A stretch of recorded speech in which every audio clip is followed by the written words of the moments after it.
Market अभी all time high पे चल रहा है और खूब सुंदर सबको रिटर्न्स मिल रही है। किसी को तो अभी एक साल के अंदर अपना 70%, 80%, 100% तक की रिटर्न आई है।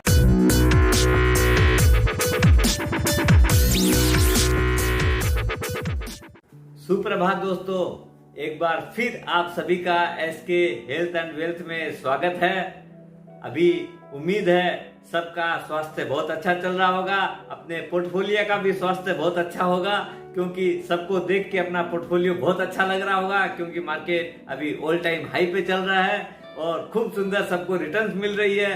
किसी को तो अभी एक साल के अंदर अपना 70%, 80%, 100% तक की रिटर्न आई है और अपना देख के खूब मजा लग रहा है। वाह भाई वाह, क्या बात है। लेकिन इस सब चीज के पीछे सबसे बड़ी चीज क्या है कि कैसे अपने को इन्वेस्टेड रहना है और किस ढंग से काम करना है। आज कितनी तरह की स्कीम्स है इक्विटी मार्केट में, उसके बारे में बात करेंगे। लोगों को म्यूचुअल फंड का मतलब लगता है कि बहुत हाई रिस्क है, ऐसी बात नहीं है। उसमें बहुत सारी स्कीम्स है। अपने क्या है कि बेसिकली इसमें म्यूचुअल फंड में ना 3 तरह की स्कीम होती है। एक है इक्विटी, एक है हाइब्रिड और तीसरी है डेट फंड। इसको अपने किस ढंग से समझे, जिसमें उसमें भी बहुत सारे प्रारूप हैं। अपने आज उसके बारे में बात करेंगे और फिर अपने रिस्क एपेटाइट में अपने कहां पर वो अपने लिए फिट बैठती है वही स्कीम अपने लेंगे, जिससे क्या है कि अपने को कहीं ये नहीं धोखा रहे कि अरे यार मेरा तो मतलब ये था लेकिन मैंने तो ऐसी स्कीम में लगा दिया जिसको मैं समझ नहीं पाया और अपने खराब हो गए। अब आते हैं इक्विटी मार्केट। इक्विटी जो फंड है, इक्विटी फंड में भी क्या है कि बेसिकली 5 स्कीम होती है। उसका आज अपने थोड़ी चर्चा करेंगे, नहीं तो वीडियो बहुत ज्यादा लंबा हो जाएगा। पहला फंड आता है इक्विटी फंड के अंदर, वो है लार्ज कैप। लार्ज कैप क्या है, जनरली प्रिडोमिनेटली अपने को क्या है ब्लू चिप इक्विटी में इन्वेस्टमेंट करता है। ये समझ लीजिए टॉप निफ्टी एंड 50 नेक्स्ट, समझ लीजिए अपनी इंडिया की जो 100 जो कंपनीज है, टॉप 100 कंपनीज है, उसमें इन्वेस्टमेंट करता है। जिससे क्या है कि अपनी जो इन्वेस्टमेंट जो है ना वो बहुत स्टेबल रहता है। उसमें क्या है कि हो सकता है बहुत तगड़ी रिटर्न्स नहीं मिले तो बहुत माइनस भी नहीं होता है। मार्केट जब खराब होता है ना तो इसका सबसे बड़ा एडवांटेज क्या मिलता है कि एक जिन लोगों को लगता है कि भाई हमको एक साल में 100% का रिटर्न या उस ढंग का 50% का रिटर्न उतना नहीं चाहिए, हमको हमारी स्टेबिलिटी की रिटर्न आ जाए ना, अपना कहीं भी कि 10-12% का रिटर्न भी खूब आराम से आ जाए तो हम बहुत खुश हैं। ऐसे आदमियों के लिए उन लोगों को अपना लार्ज कैप में ही जाना चाहिए, जिसका नाम आजकल जो है कोई लार्ज कैप है, कोई ब्लू चिप इक्विटी फंड मानता है, उसमें लगाना चाहिए। सेकंड स्कीम आती है इक्विटी फंड में, वो है मिड कैप। मिड कैप जो है वो थोड़े से लार्ज कैप की तुलना में ज्यादा रिस्की रहते हैं, लेकिन क्या है वो शॉर्ट टर्म की बात है। लॉन्ग रन में लार्ज कैप से हमेशा मिड कैप में ज्यादा रिटर्न आती है। लेकिन क्या है कि बस वही वाली बात है कि जिसका पैसेंस ज्यादा अच्छा रहता है। आज समझ लो लार्ज कैप में जहां पर अपने को इन्वेस्टमेंट सिनेरियो अगर 3 से 5 साल का है, मिड कैप में 5 से 7 साल रखना चाहिए, जिससे क्या है कि अपनी नेगेटिविटी की संभावना नहीं के समान है और अपना बहुत अच्छी रिटर्न्स आती है। और मिड कैप में जो क्या है कि वो फ्यूचर में वही कंपनियां ब्लू चिप बनने वाली है और इस बोल के क्या है कि उसके अंदर अपना एक एलोकेशन जो है ना वो मैं बाद में आपको बताऊंगा, उस हिसाब से अपने एलोकेट करेंगे फंड को। तीसरी चीज है अपने स्मॉल कैप। सुनने में बड़ा ये लगता है, स्मॉल कैप ऐसे हैं, ये समझ लीजिए जैसे दाल में तड़का लगता है ना, वैसा काम करता है स्मॉल कैप। जब 93-94 में इन्फोसिस आई थी तो वो भी स्मॉल कैप ही थी, कौन जानता था उस कंपनी को। लेकिन आज के दिन इंडिया की मतलब क्या कि आईटी के अंदर सबसे टॉप कंपनी में उसका नाम आता है एंड एक रेयर ब्लू चिप के रूप में बन चुकी है। लेकिन क्या है जिसने उसका 90 रुपए में इश्यू आया था सिर्फ, लेकिन क्या है अब आज के दिन भी उसका दाम 1700 रुपए चल रहा है। कितना उसने स्प्लिट कर दिया, कितने सारे बोनसेस दे दिए, कितना डिविडेंड दे दिया। अब जो आदमी ने 100 शेयर भी खरीदा था, 2000 रुपया लगाया था, आज वो करोड़ों रुपया का मालिक है। इसलिए क्या है ये स्मॉल कैप में एचडीएफसी बैंक भी 10 रुपया में शेयर दिया था।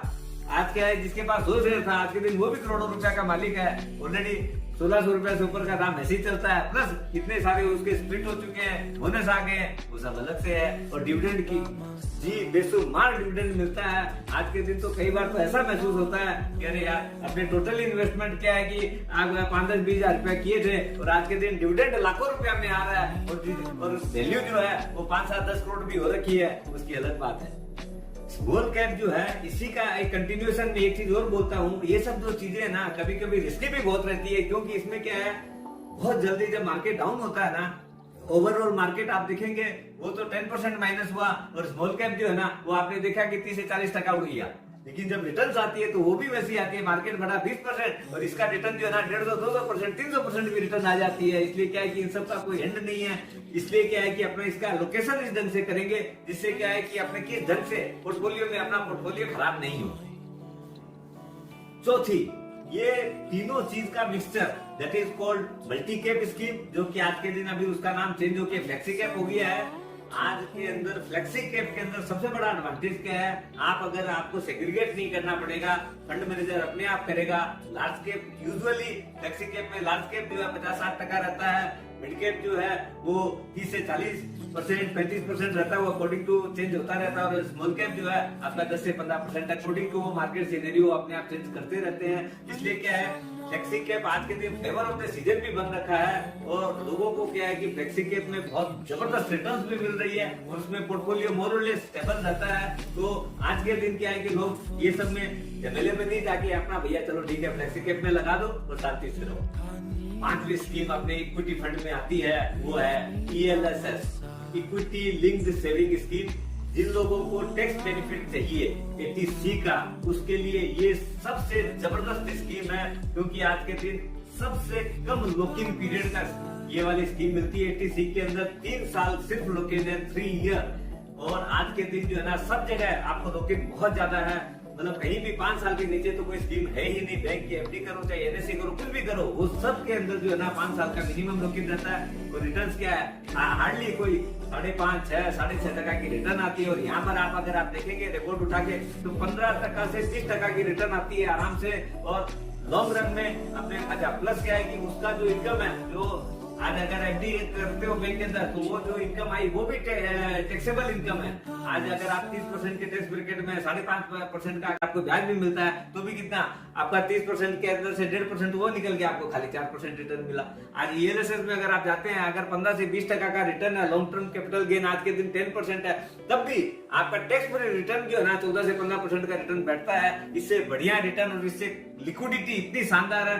आप 3 साल अगर आप समझ लीजिए 1.5 लाख रुपया दे दिए तो चौथे साल से जो है ना और आपको अपना फंड लगाने की आवश्यकता नहीं है, वही फंड विड्रॉ कीजिए, वही वापस लगा दीजिए और इसी ढंग से कंटिन्यू कर सकते हैं। और अगर आपकी सेविंग अच्छी है तो उसको बढ़ाते रहिए, कहीं कोई दिक्कत वाली बात ही नहीं है। तो अपना in long run it will be huge fund, और रिटर्न्स भी जो है ना इतनी बढ़िया मिलती है इसके अंदर। क्योंकि देखिए इसमें और एक एडवांटेज क्या है ELSS में, आप देखेंगे कि फंड मैनेजर को जो है ना चूंकि 3 साल के लॉकिंग का पीरियड का माल उसको मिलता है, पैसा मिलता है, तो वो क्या है कि ज्यादा लंबी कॉल ले पाता है। बहुत सारे स्टॉक ऐसे होते हैं जो कि हो सकता है जिनका फ्यूचर बहुत ब्राइट है, लेकिन वो क्या है कि अपना जहां पर ऐसा पैसा मिल गया उसको कि उसको पता है कि मेरा ये फंड में मेरे को इतना रुपया मेरे पास 3 साल तक रहना ही है, तो वो क्या है कि कॉल लेता है। कॉल लेने से क्या होता है कि उसकी रिटर्न्स ना कई बार तो मैं देखता हूँ कि इतनी बढ़िया रिटर्न्स बैठती है जो कि नॉर्मल वाले जो इक्विटी फंड है उसमें भी वो रिटर्न्स नहीं आती है। इसलिए ELSS में जो है ना इधर उधर और इन्वेस्टमेंट नहीं करके अगर टैक्स सेविंग का पैसा करना हो तो ELSS में ही करना चाहिए। सेकेंड चीज जो है अपना वो इक्विटी और डेट का जो कॉम्बो पैक है that is called hybrid fund. इसमें क्या है आपका इक्विटी फंड का भी आनंद ले सकते हैं, क्योंकि इसमें मोटा मोटी 65-70% का जो है ना इक्विटी फंड रहता है। और इधर के अंदर जो है ना डेट फंड में जो है ना आपका उसका जिसमें रुपया सिक्योर्ड है वो पैसा जो है करीब 25 से 30% वो रहता है। तो उससे क्या है कि आपको ऐसा इन्वेस्टमेंट मिल देता है फंड मैनेजर कि आपको 2 जगह जाने की जरूरत नहीं है, इक्विटी का भी मजा लीजिए और डेट का भी मजा लीजिए। जिससे क्या है फिक्स डिपोजिट की आवश्यकता नहीं है, क्योंकि उसमें फिक्स डिपोजिट ऑलरेडी बनी हुई है और अपना इक्विटी है ही। तो दोनों मिला के जब वो कॉम्बो पैक का रिटर्न जो मिलता है ना वो भी बहुत जबरदस्त है। प्योर इक्विटी फंड से थोड़ा कम रहेगा, क्योंकि चूंकि उसमें 30-35% आपका डेट है, और आपका प्योर डेट फंड में तो खैर वैसे भी वो बहुत कम लिमिटेड रिटर्न्स आती है। तो इसमें क्या है कि आपको दोनों का मजा लेना है ना, तो ये उन लोगों के लिए जो कि कम रिस्क लेना चाहते हैं, इक्विटी मार्केट में भी इन्वेस्टेड रहना चाहते हैं, उनके लिए इससे अच्छी कोई और बढ़िया स्कीम मिल नहीं सकती है।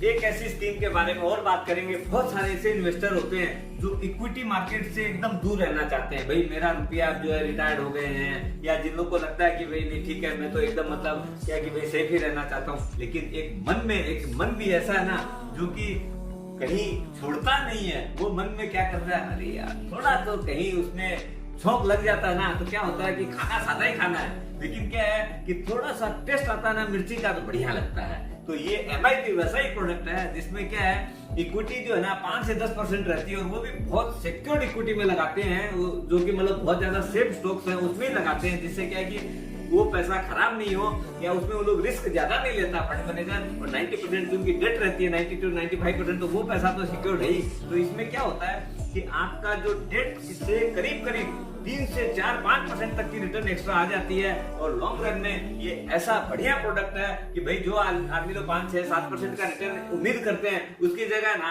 आपको 9-10% की रिटर्न तो आराम से बैठ जाती है। इसलिए उन लोग के लिए बहुत अच्छा फंड है, बहुत अच्छी कैटेगरी है, उसमें उनको इन्वेस्टमेंट कर सकते हैं आराम से। Third category that is the date category. Date में भी बहुत सारे वर्जन है, उसका सबसे बढ़िया वर्जन है लिक्विड फंड। लिक्विड फंड में क्या है, सबसे बड़ी आराम की बात क्या है, बहुत सारे अपने के करंट अकाउंट में तो अपने को इंटरेस्ट मिलना नहीं है, और सपोज करो अपने पास 2-5-10 करोड़ रुपया आया, या 50 लाख आया कि 25 लाख आया, जो भी आया 20 लाख रुपया आया, वो अपने को रिक्वायरमेंट नहीं है। समझ लीजिए नेक्स्ट 20-25 दिन के बाद रिक्वायरमेंट है, 10 दिन के बाद भी रिक्वायरमेंट है। अगर आप उसको उस फंड को अगर करंट अकाउंट में रखते हैं तो आपको 1 पैसा भी नहीं मिलना है। उस फंड को अगर आप चैनलाइजिंग करते हैं और उसको रोलिंग बना के रखेंगे ना, तो आप देखेंगे उसमें इतना बड़ा इंटरेस्ट आ जाएगा कि हो सकता है आपके कई स्टाफ की सैलरी उससे निकल जाएगी, अगर थोड़े से ध्यान देने की आवश्यकता है। और सारा काम जो है ना, आजकल अपने म्यूचुअल फंड डिस्ट्रीब्यूटर्स जो है ना, आपका इतना सुंदर चैनलाइजिंग कर देंगे, सारा काम ऑनलाइन है, आपका बटन दबाते ही सारे काम होते हैं। आपको एक बार खाली पेपर बनाना है, KYC बन गई, फिर कहानी खत्म। आराम से इन्वेस्ट करते रहिए, निकालते रहिए, वो बस खाली क्लिक ऑफ द बटन सारे काम होंगे। और उसमें तो क्या है, आज अगर आप उसको बोल देंगे 2 बजे भी, कल सुबह 8 बजे आपके अकाउंट में बैंक में फंड रेडी है, कोई दिक्कत ही नहीं है। ये हो गया लिक्विड फंड। इसमें बहुत बड़ा कॉर्पोरेट का फंड इतना बड़ा रहता है इसके अंदर कि आप कल्पना नहीं कर सकते हैं, लाखों करोड़ रुपया इसके अंदर चल रहा है अभी इंडिया के अंदर। और तीसरा और जो सबसे बढ़िया और एक चीज है, वो है इसके अंदर लिक्विड फंड से और एक बेटर जो कैटेगरी है, जो मतलब अपने जो आम आदमी जैसे बैंक में FD करते हैं, उसकी जगह FMP फिक्स्ड मैच्योरिटी प्लान, ये समझ लीजिए जो बैंक में FD करते हैं उसकी जगह अपने म्यूचुअल फंड में FD कर दिए। उसका क्या एडवांटेज है, सबसे बड़ा एडवांटेज क्या है, आज जैसे 3 साल की FD करते हैं, यहाँ पर भी आपने 3 साल की, लेकिन क्या है वहां पर पूरा रुपया फुल्ली टैक्सेबल है एज पर योर स्लैब। सबसे बड़ी बात है 35% है, 40% उस स्लैब में आते हैं, तो पूरा टैक्स कटना है। यहाँ पर क्या है, आपको उसका इंडेक्सेशन बेनिफिट मिलता है। इंडेक्सेशन बेनिफिट में क्या होता है कि आपका ऑलमोस्ट जो इनकम आती है वो टैक्स फ्री हो जाती है, इतना इंडेक्सेशन का बेनिफिट मिलता है। और तीसरा बात क्या है, वो जो टैक्स फ्री रिटर्न, एक तरह से वो टैक्स फ्री रिटर्न बन जाती है, तो वो रिटर्न जो है ना आपका हो सकता है मैक्सिमम केस में जो है ना, जो बैंक की एक्चुअल इंटरेस्ट रेट है उससे भी ज्यादा आती है। तो एक तरह से वो टैक्स फ्री रिटर्न जो है ना आपका, उससे भी बेटर मिल गई अपने को। और क्या चाहिए, आम के आम खुशियों के दाम। दोस्तों चीजें इतनी सारी है, बात करने की भी बहुत है। अपने एक के बाद एक एपिसोड में अलग अलग तरह की चीज लेके आ रहे हैं, जिससे कि आपको हर तरह का नॉलेज अच्छी तरीके से हो जाए और कहीं भी आप अटके नहीं। आज के दिन जानकारी का अभाव इतना है कि आप पूछे मत। लोग क्या है, वैसे हैं लेकिन उसको सही ढंग से नहीं लगा पाते हैं, और न ही वैसे आदमी मिल पाते हैं जो कि उनको सही तरीके से गाइड कर सके। इसलिए सारथी भी ऐसा चुनिए जो कि आपको सही तरीके से गाइडेंस दे सके।